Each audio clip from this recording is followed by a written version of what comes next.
रात को इनको अबडक्ट करने के लिए आए थे या अरेस्ट करने के लिए आए थे, उनमें से किसी ने अपना तारुफ नहीं कराया। रिपीटेड जो है वो उनसे पूछने के बावजूद किसी ने एफआईआर नहीं दी, किसी ने मुकदमे का नहीं बताया, किसी ने वारंट ऑफ अरेस्ट नहीं दिखाया, किसी ने सर्च वारंट नहीं दिखाया, क्योंकि घर के अंदर घुस के उसको जो है ये गिरफ्तार करके लेके आए हैं। और इसको गिरफ्तार वीडियो से बाकायदा तौर पर देखा जा सकता है कि इसको डाले में गिरफ्तार करके बिठाने के बावजूद सारी पुलिस जो है वो पूरे घर के अंदर घूमती रही है। आप वीडियोस के अंदर मुकम्मल तौर पे ये चीज़ें देख सकते हैं। ये इस मुकदमे का जो अंदराज है वो 27/11/2023 को हो गया था और ये 3 महीने जो है एंटी करप्शन सोई क्यों रही है। अगर उन्होंने इसके ख़िलाफ़ किसी तरह की कोई प्रोसीडिंग करनी थी, कोई मटीरियल जो है वो इनके ख़िलाफ़ अगर उनके पास मौजूद था, ये इन्होंने अगर उनके पास कोई भी ऐसी एविडेंस शहादत थी जिसकी बुनियाद पे वो समझते थे कि इमरान राज या इसकी जो फैमिली में से कोई भी बंदा इस मुकदमे के अंदर इन्वॉल्व है, तो 3 महीने से वो क्यों सोए हुए थे। इस पूरे 3 महीने के दौरान उन्होंने जो एक पब्लिक ऑफिसर जिसको उन्होंने मुल्ज़म बनाया है,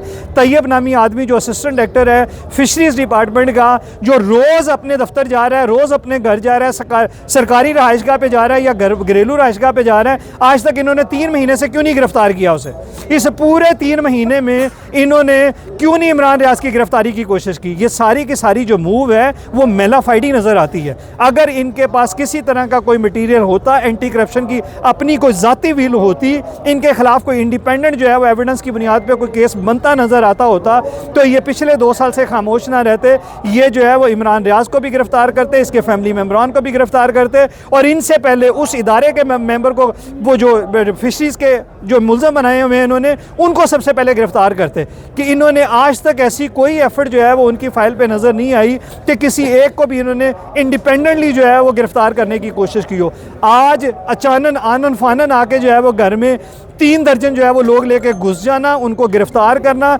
इस तरह से उनके घर की जो है वो प्राइवेसी को ब्रीच करना, उनके जो राइट्स हैं फंडामेंटल उनको ब्रीच करना, वायलेशन करना। अभी रिसेंटली जो है वो काजी फायज़ ईसा साहब की जजमेंट आई है 14/12/2024 को, जिसमें उन्होंने कहा है कि बिना वारंट ऑफ अरेस्ट के, बिना सर्च वारंट के आप किसी के घर में अरेस्ट करने के लिए नहीं जा सकते। उस जजमेंट की भी जो है वो इन्होंने वायलेशन की है, जो कि बाइंडिंग अंडर आर्टिकल 189 तमाम इदारों के ऊपर बाइंडिंग है, पूरे पाकिस्तान के इदारों के ऊपर। मगर ये सारे जो मूव्स हैं सारे के सारे मेलाफाइडी मूव्स हैं। पूरी अगर आप एफआईआर देख लें, आज एंटी करप्शन की पूरी जो है वो अगर फाइल देख लेते हैं, उनकी अपनी पुलिस फाइल, तो उसके अंदर किसी तरह की कोई एविडेंस ना जो है वो इमरान रियाज के पार्ट पे कोई रॉन्ग डूइंग जो है वो इंडिकेट करती थी। साबित करना तो बहुत दूर की बात है, इंडिकेट भी नहीं करती थी। हमने जो है वो अपनी कानूनी जो है वो जो अदालत की मुआवनत कर सकते थे, हमने अदालत के अंदर भरपूर की। अब इसके अंदर बेशुमार जो है वो जो मुहरकात है उनके पेश नज़र आप लोग सब लोग जो है वो विटनेस कर रहे थे सारी प्रोसीडिंग को।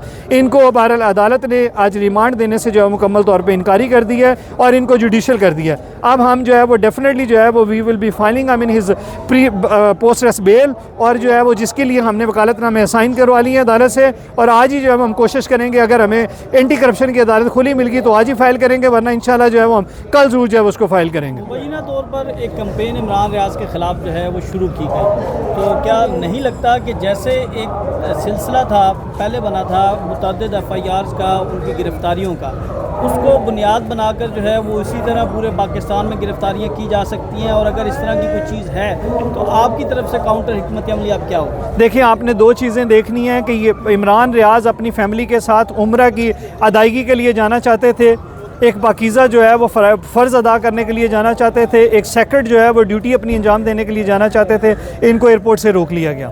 जब इनको एयरपोर्ट से रोका गया तो इनके बिहाफ पे जो है वो एक पिटीशन फाइल की गई, जिसमें पता चला कि इनका नाम किसी पीसीएल में जो है वो दाखिल कर दिया गया है और लाहौर हाई कोर्ट के ऑर्डर की बुनियाद पे जो है वो उनका नाम पीसीएल से हटाने की हदायत की गई, वो हटा दिया गया। फिर उन्होंने जो है वो अब ये जवाज़ बना लिया उनका दोबारा से मुमकिन तौर पर जो है वो उनका नाम ईसीएल में, पीसीएल में या जो है वो किसी पीएनआईएल में या किसी भी जो है वो पासपोर्ट कंट्रोल लिस्ट के अंदर उनका नाम डालने के इम्कानात हैं। और जो आप बात कह रहे हैं कि उनके खिलाफ जो है ये दोबारा से कोई रैली जो है वो कोई फ्रिवलेस केसेस की एफआईआर्स की चलने वाली है, मुख्तलिफ एजेंसीज़ के पास, तो इसको रूल आउट नहीं किया जा सकता। क्योंकि कल ही जो है वो मैंने इमरान रियाज से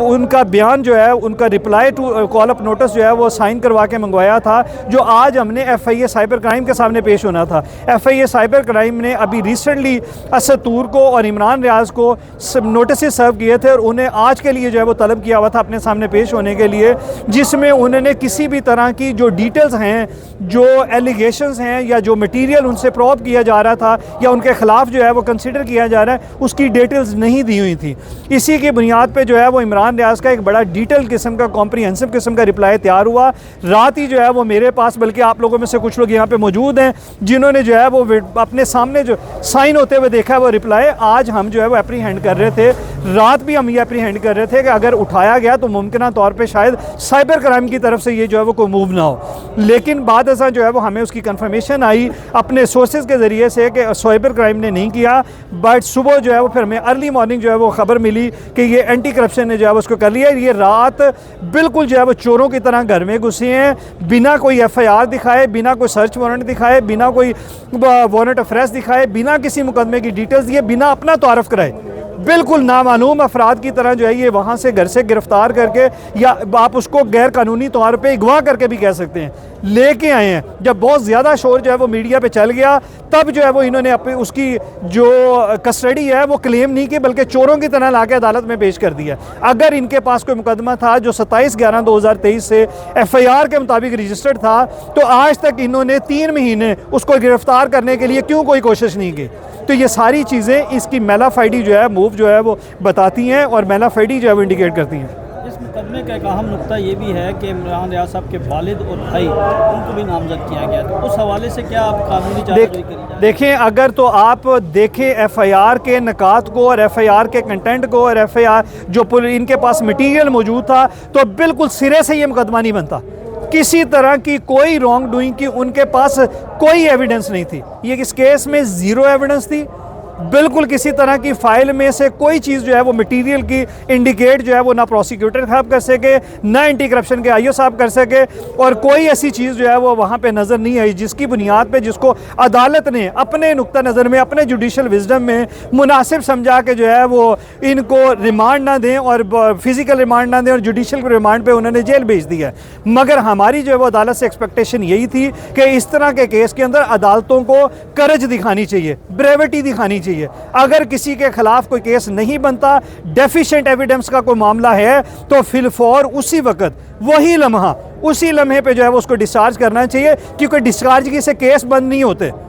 केस चलते रहते हैं। लेटेस्ट स्टेजेस पे भी अगर इमरान रियाज के खिलाफ किसी तरह का कोई मटेरियल, कोई एविडेंस जो उसके पार्ट पे कोई रॉन्ग डूइंग या कमीशन ऑफ ऑफेंस साबित करती, तो ये फिर भी उसको जो है वो उसके खिलाफ ट्रायल जो है वो चला सकते थे, प्रोसिक्यूट कर सकते थे। मगर अदालतों को, हम तो अदालतों से जो है वो हमेशा यही इस्तदा करेंगे कि इस तरह के केसेस जहाँ पे सिवियर मेलाफाइडी हो, सिवियर पॉलिटिकल विक्टिमाइजेशन हो, सिवियर जो है वो रिवेंजेंस का मामला हो, वहाँ पे अदालतों को ब्रेविटी दिखानी चाहिए। और डेफिशिएंट मटीरियल हो, केस भी ना बनता हो, तो अदालतों को बजाय जो है वो छोटे सहारे लेने के, कमज़ोर सहारे लेने के, अदालतों को ब्रेविटी के साथ डिस्चार्ज की जो है वो अनाउंस करनी चाहिए और फिल फॉर जो है वो रिहा करना चाहिए।